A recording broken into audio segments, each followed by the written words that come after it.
ఆవకాయ పికిల్లో పసుపు ఏ టైంలో వేస్తే ఆవకాయ పికిల్ రెడ్డిష్గా కలర్ఫుల్గా వస్తుందో ఈ వీడియోలో చూద్దాము. చాలామంది ఆవకాయ పికిల్లో పసుపు వేస్తారా, పసుపు వేస్తే కలర్ తగ్గుతుందని పసుపు వేయకుండా చాలామంది పసుపు ఆపేస్తారు. ఖచ్చితంగా ఆవకాయ పికిల్లో పసుపు అయితే వేయాలి. పసుపు వేసిన తర్వాత కూడా ఇంత కలర్ఫుల్గా ఆవకాయ రావాలంటే ఏ టైంలో ఆవకాయ పికిల్లో పసుపు వేయాలనేది ఈ వీడియోలో చూద్దాము. హాయ్ అండి, వెల్కమ్ టు స్వప్న రెసిపీ. ఈరోజు మరో మంచి వంటతో మీ ముందుకు వచ్చాను. ఈరోజు మన వంట ఆవకాయ పికిల్. ఇక్కడైతే మనం 1 కేజీ మామిడికాయలు అయితే తీసుకున్నాము. ముందుగా ఈ మామిడికాయలను అయితే కాసేపు నీళ్ళలో వేసి పెట్టుకొని ఈ విధంగా అయితే రుద్ది శుభ్రంగా కడుక్కోవాలి. మామిడికాయల పైన వస దుమ్ము అనేది ఉంటుంది. ఈ విధంగా రుద్ది శుభ్రంగా కడుక్కొని కాటన్ క్లాత్తో నీట్గా అయితే తుడుచుకోవాలి. చెమ్మ అనేది ఏమాత్రం ఉండకుండా ఈ విధంగా అయితే శుభ్రంగా తుడుచుకొని 1 గంట సేపు ఈ మామిడికాయలు ఫ్యాన్ కింద ఆరనివ్వాలి. మామిడికాయలు చూడండి ఎంత ఫ్రెష్గా ఉన్నాయో, ఇంత తాజాగా ఉండాలన్నమాట మామిడికాయలు. ఇక్కడైతే మనం 1 టీ గ్లాస్ ఆవాలు అయితే తీసుకున్నాము. ఈ ఆవాలు నీట్గా ఏరుకొని కాసేపు ఎండలో ఆరబెట్టుకోవాలి. 2 స్పూన్లు మెంతులు అయితే తీసుకున్నాము. గల్లుప్పు ఫ్రెండ్స్, 1/2 కేజీ గల్లుప్పు తీసుకొని కాసేపు ఎండలో ఆరబెట్టుకోవాలి. ఇదిగోండి, మేము ఎప్పుడు పికిల్ చేసినా ఈ పప్పు నూనె మాత్రమే వాడతాము. చాలా టేస్టీ ఉంటుంది. 1/2 కేజీ పప్పు నూనె తీసుకున్నాము. కారం 1/2 కేజీ అయితే తీసుకున్నాము. మొదట మనం తీసుకున్న పప్పు నూనె కడాయిలో వేసుకొని ఈ ఆయిల్కి అయితే తాలింపు అయితే వేసుకోవాలి. ఇప్పుడు ఇందులో 1/2 స్పూన్ మెంతులు, 5-6 ఎండుమిరపకాయలు, 1/2 స్పూన్ ఆవాలు, 1 స్పూన్ ఇంగువ వేసి ఈ ఆవాలు చిటిపట్లాడిన తర్వాత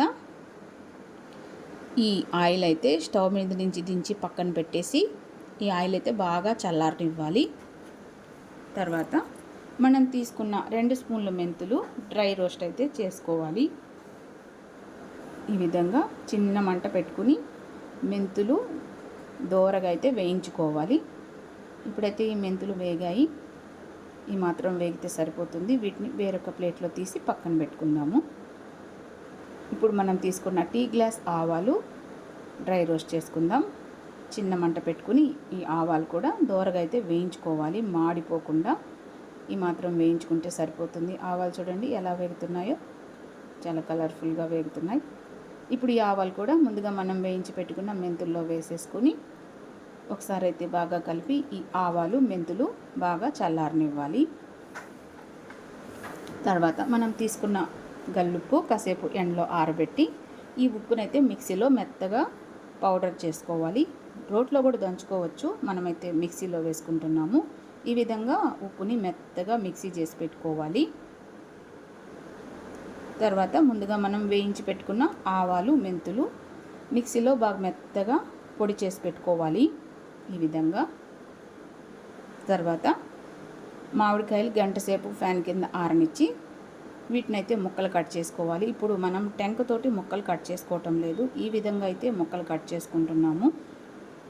మీరు టెంకతో కావాలంటే టెంకతో కట్ చేసుకోండి. మా ఇంట్లో మేము ఇలా పెట్టుకుంటామన్నమాట ఈ ముక్కలు. ఇప్పుడు ఈ ఉప్పు అయితే ఈ ముక్కల్లో వేసుకోవాలన్నమాట.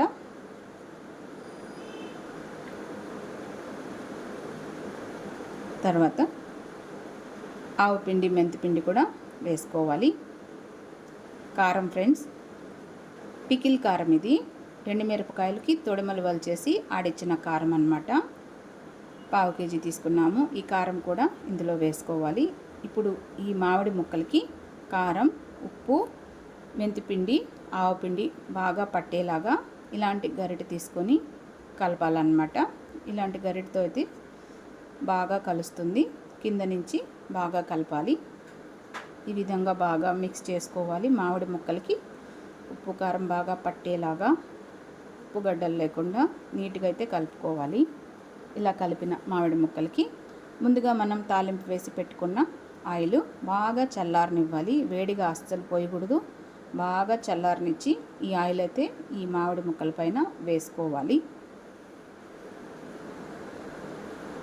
ఇప్పుడైతే ఈ మామిడి ముక్కలకి ఈ ఆయిల్ అయితే బాగా కలపాలి. మనకి ఇంకొంచెం ఆయిల్ కావాలంటే ఇంకొక 1/2 గ్లాస్ కూడా వేసుకోవచ్చు. 1/2 కేజీ అయితే కరెక్ట్గా సరిపోతుంది ఆయిల్. మనకి ఇంకా కొద్దిగా ఆయిల్ కావాలంటే ఒక 1/2 గ్లాస్ పోసుకోవచ్చు, అది మీ ఇష్టం. ఈ విధంగా అయితే కలిపి ఒక గంట సేపు పక్కన పెట్టేయాలి ఈ మామిడి ముక్కల్ని. ఇప్పుడు ఇందులో ఒక గుప్పెడు పొట్టు తీసిన వెల్లుల్లిపాయలు అయితే వేసుకోవాలి. ఒకసారి అయితే బాగా కలిపి ఒక గంట పాటు ఈ పికిల్ అయితే పక్కన పెట్టేసేయాలి. అప్పుడు ఇందులోంచి ఆయిల్ అయితే రిలీజ్ అవుతుంది కొద్దిగా. ఆ తర్వాత పసుపు ఫ్రెండ్స్, 1.5 స్పూన్ పసుపు అయితే ఇందులో వేసుకోవాలి. చూడండి, ఒక గంట పక్కన పెట్టేసిన తర్వాత ఆయిల్ ఎలా సపరేట్ అయిందో పికిల్లో ఇంచి. ఈ టైంలో మనం పసుపు అనేది వేస్తే ఆవకాయ పికిల్ కలర్ అనేది మారదన్నమాట. ఫస్టే మనం కానీ పసుపు వేసామంటే ఆవకాయ టేస్ట్ ఉండదు, తర్వాత కలర్ కూడా చేంజ్ అవ్వదన్నమాట. ఈ టైంలో కానీ మనం పసుపు వేస్తే కలర్ఫుల్గా చాలా బాగా వస్తుంది అన్నమాట ఆవకాయ పికిల్. ఇది ఒక టిప్పు, ఓకేనా. ఇదిగోండి, ఇప్పుడైతే మిక్స్ చేసి పెట్టుకున్న ఈ ఆవకాయని డబ్బాలో పెట్టేసుకోవాలి. 3 రోజుల తర్వాత చూడండి మన ఆవకాయ పికిల్ ఎంత కలర్ఫుల్గా, ఎంత ఎమ్మీగా ఉందో చూస్తున్నారా. ఇదన్నమాట ఒక టెక్నిక్ అన్నమాట, ఇది ఒక టిప్పు.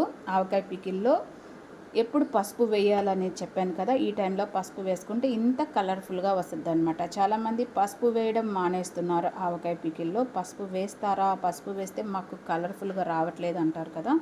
ఈ టైంలో ఆవకాయ పికిల్లో పసుపు వేస్తే ఇంత కలర్ఫుల్గా వస్తుంది అనమాట ఈ ఆవకాయ పికిల్. మా ఇంట్లో పెద్దవాళ్ళ కాలం నుంచి సేమ్ రెసిపీ ఫాలో అవుతారు, చాలా టేస్టీగా ఉంటుంది. మీరు కూడా ట్రై చేయండి.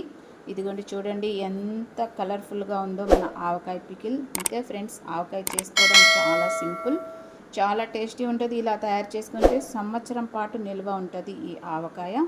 చాలా టేస్టీ ఉంటుంది. మీరు కూడా ట్రై చేయండి. మీకు ఎలా వచ్చింది కామెంట్ చేయండి.